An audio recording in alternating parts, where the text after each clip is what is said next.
Ration கடைகளில் மே மற்றும் June மாதங்களுக்கான துவரம்பருப்பு, பாமாயில் அனைத்து குடும்ப அட்டைதாரர்களுக்கும் வழங்கப்படும் என உணவுத்துறை அமைச்சர் சக்கரபாணி தெரிவித்துள்ளார். பொது விநியோக திட்டத்தில் நாட்டிற்கே முன்மாதிரியாக திகழ்ந்த தமிழ்நாட்டின் ரேஷன் கடைகளில் பொருட்களுக்கு தட்டுப்பாடா என எதிர்க்கட்சித் தலைவர் எடப்பாடி பழனிசாமி கேள்வி எழுப்பியிருந்தார். இதேபோன்று மே, ஜூன் ஆகிய 2 மாதங்களுக்கும் வழங்கப்பட வேண்டிய பாமாயில் துவரம்பருப்பை உடனடியாக வழங்க நடவடிக்கை எடுக்க வேண்டும் என்று தமிழ்நாடு பாஜக தலைவர் அண்ணாமலையும் வலியுறுத்தியிருந்தார். இந்த விமர்சனங்களுக்கு பதிலளித்துள்ள உணவுத்துறை அமைச்சர் சக்கரபாணி, நியாய விலைக் கடைகளில் தங்கு தடையின்றி துவரம்பருப்பு மற்றும் பாமாயில் வழங்கிட நடவடிக்கை மேற்கொள்ளப்பட்டுள்ளதாக தெரிவித்துள்ளார். நாடாளுமன்ற தேர்தலையொட்டி டெண்டர் கோருவதில் தாமதம் ஏற்பட்டதாகவும் அமைச்சர் சக்கரபாணி கூறியுள்ளார்.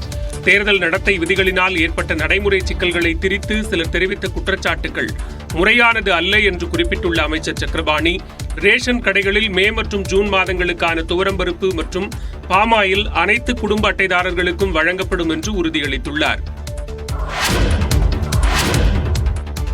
குரூப் 4 தேர்வுக்கான விடை குறிப்பை தமிழ்நாடு அரசு பணியாளர் தேர்வாணையம் வெளியிட்டது. டிஎன்பிஎஸ்சி குரூப் 4 தேர்வு கடந்த 9ஆம் தேதி தமிழ்நாடு முழுவதும் நடைபெற்றது.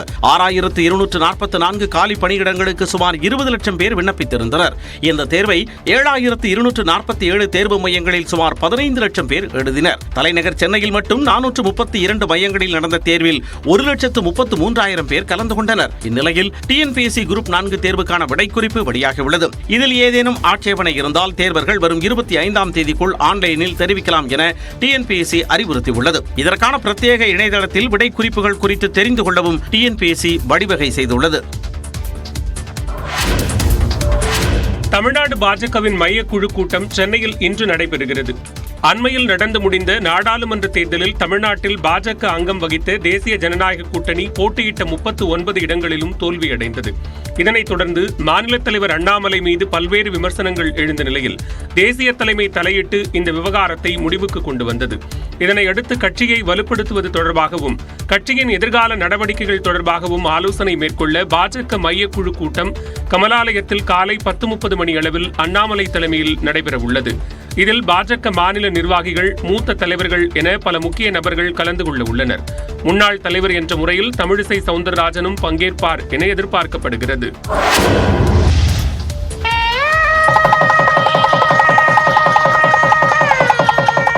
தமிழ்நாட்டின் பல்வேறு பகுதிகளில் நடந்த அடுத்தடுத்த கட்ட அகழாய்வு பணிகளை முதலமைச்சர் காணொலி மூலம் தொடங்கி வைத்த காட்சி இது. சிவகங்கை மாவட்டம் கீழடி மற்றும் அதன் அருகில் உள்ள கொந்தகையில் 10ஆம் கட்ட அகழாய்வு பணி, விருதுநகர் மாவட்டம் வெம்பக்கோட்டையில் 3ஆம் கட்ட பணியை முதலமைச்சர் மு.க.ஸ்டாலின் தலைமைச் செயலகத்தில் இருந்தபடி காணொலி வாயிலாக தொடங்கி வைத்தார். மேலும் திருவண்ணாமலை மாவட்டம் கீழ்நமண்டியில் 2ஆம் கட்ட அகழாய்வு உள்ளிட்ட 8 இடங்களில் நடைபெறும் அகழாய்வுகளின் பல்வேறு கட்ட பணிகளையும் அவர் தொடங்கி வைத்தார். இதேபோன்று 2022-2023 காலகட்டத்தில் மேற்கொள்ளப்பட்ட அகழாய்வுகள் தொடர்பான 2 புத்தகங்களும் வெளியிடப்பட்டன. தருமபுரி மாவட்டம் பெரும்பாலை மற்றும் செங்கல்பட்டு மாவட்டத்தில் 138 கல்வெட்டுகளின் விளக்க உரைகள் அடங்கிய தொகுப்புகளையும் முதலமைச்சர் வெளியிட்டார். விக்கிரவாண்டி இடைத்தேர்தல் மற்றும் எதிர்வரும் உள்ளாட்சித் தேர்தலில் தமிழக வெற்றிக் கழகம் போட்டியிடாது என்று அக்கட்சியின் பொதுச் செயலாளர் புசி ஆனந்த் தெரிவித்துள்ளார்.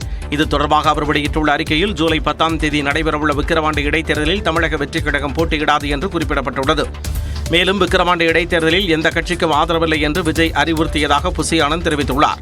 2026ஆம் ஆண்டு சட்டமன்ற தேர்தலில் வெற்றி பெற்று மக்களுக்கு பணியாற்றுவதுதான் தமிழக வெற்றிக் கழகத்தின் இலக்கு என்பதை மேற்கோள் காட்டியுள்ள புசி ஆனந்த், அதுவரை நடைபெறும் உள்ளாட்சித் தேர்தல் உட்பட எந்த தேர்தலிலும் போட்டியிடப் போவதில்லை என்று கூறியுள்ளார்.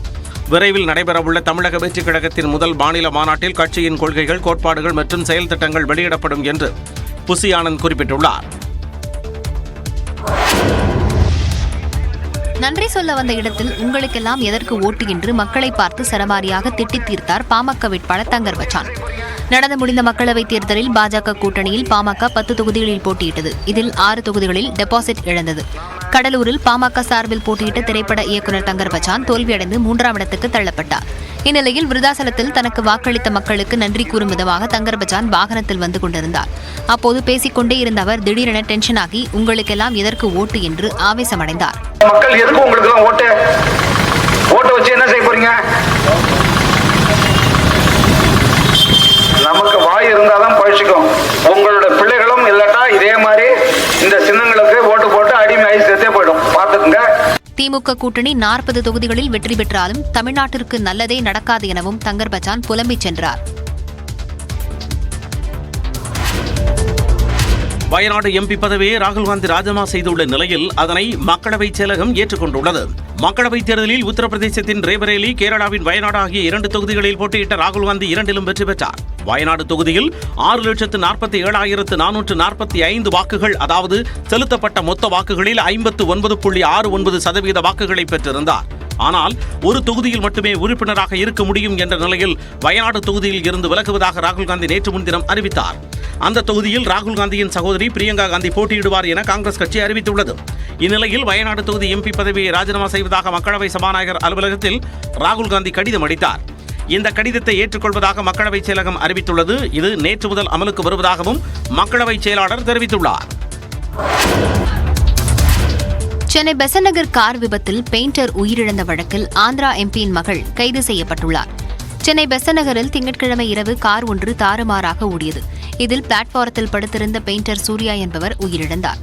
காவல்துறை நடத்திய விசாரணையில் விபத்தை ஏற்படுத்தியது ஆந்திர மாநிலம் ஒய்எஸ்ஆர் காங்கிரஸ் கட்சியைச் சேர்ந்த ராஜ்யசபா எம்பி பீடா மஸ்தான் ராவின் மகள் பீடா மாதுரி என தெரியவந்தது.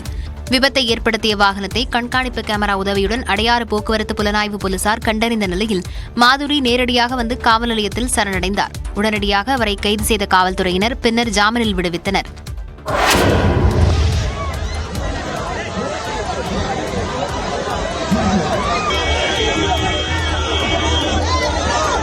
ஆந்திர தலைமைச் செயலகத்திற்கு வருகை தருவதற்காக கிளம்பிய துணை முதலமைச்சர் பவன் கல்யாணுக்கு கிடைத்த பிரம்மாண்ட வரவேற்பு காட்சிகளே இவை. ஆந்திராவில் நடைபெற்ற சட்டப்பேரவைத் தேர்தலில் தெலுங்கு தேசம், ஜனசேனா, பாஜக கூட்டணி ஆட்சியை கைப்பற்றியது. இதில் ஜனசேனா கட்சி தலைவரும் நடிகருமான பவன் கல்யாணுக்கு துணை முதலமைச்சர் பதவி வழங்கப்பட்டது. இதனைத் தொடர்ந்து முதல் முறையாக தலைமைச் செயலகத்திற்கு கிளம்பிய பவன் கல்யாணுக்கு அவரது தொண்டர்கள் கிரேன் மூலம் மாலை அணிவித்து சாலை எங்கிலும் பூக்கள் தூவி உற்சாக வரவேற்பளித்தனர்.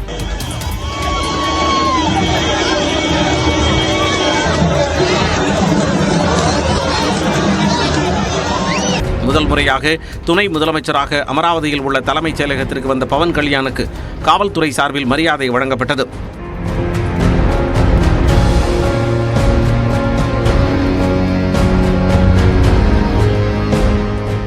பின்னர் முதலமைச்சர் சந்திரபாபு நாயுடு ஆர தழுவி பவன் கல்யாணை வரவேற்றார்.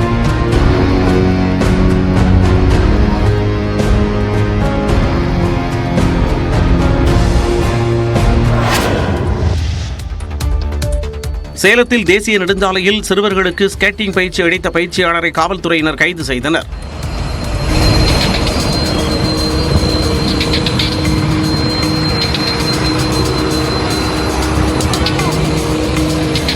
இப்படி ஆபத்தான முறையில் சேலம் சென்னை தேசிய நெடுஞ்சாலையில் சிறுவர் சிறுமிகள் ஸ்கேட்டிங் பயிற்சி மேற்கொண்டது சர்ச்சையை ஏற்படுத்தியது. கடந்த ஞாயிற்றுக்கிழமையன்று அயோத்தியாப்பட்டினம் சாலையில் சிறுவர் சிறுமிகள் ஸ்கேட்டிங் சென்றனர். லாரிகள், கார்கள் போன்ற வாகனங்களுக்கு இடையே சிறார்கள் சறுக்கிச் சென்றதைக் கண்ட அருகில் இருந்தவர்கள் அதிர்ச்சி அடைந்தனர். கனரக வாகனங்கள் அதிகம் செல்லும் சாலையில் இதுபோன்று சிறுவர் சிறுமிகள் ஸ்கேட்டிங் சென்றது தொடர்பான வீடியோ சர்ச்சைக்கு வித்திட்டது.